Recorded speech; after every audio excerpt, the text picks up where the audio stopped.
is that I am from this land.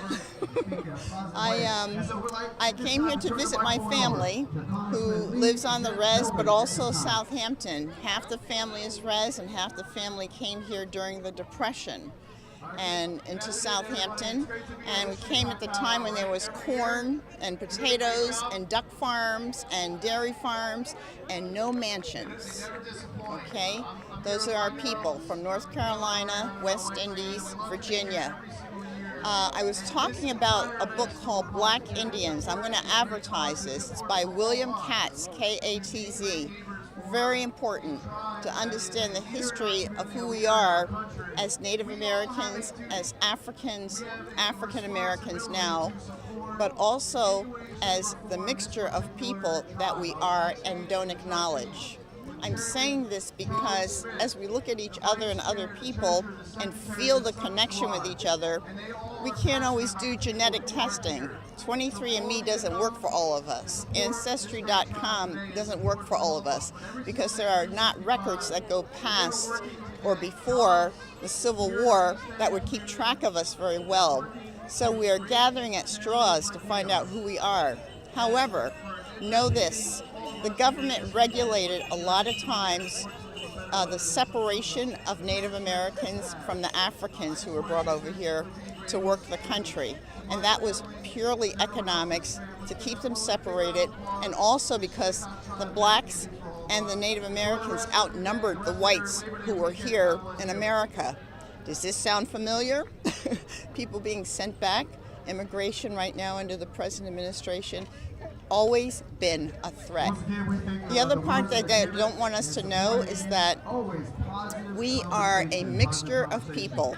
There is no one, hardly anyone here that looks like African, because we have mixed not only with whites, but with Native Americans. So it's very difficult to say that we are pure African. We have to at least acknowledge that the Native Americans always, in the history of the U.S., have been helpful to the Africans who they saw enslaved and who they helped free within their own community and their lands and their woods and their rivers, because they never believed in property being territorial and they never believed in people being territorial. Nobody can own people and nobody can own land. It belongs to everybody.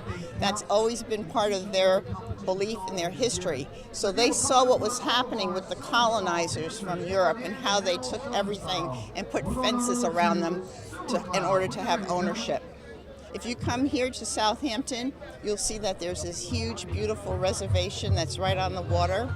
And it's a reservation because it's a bargain that the Native Americans had to make with the government.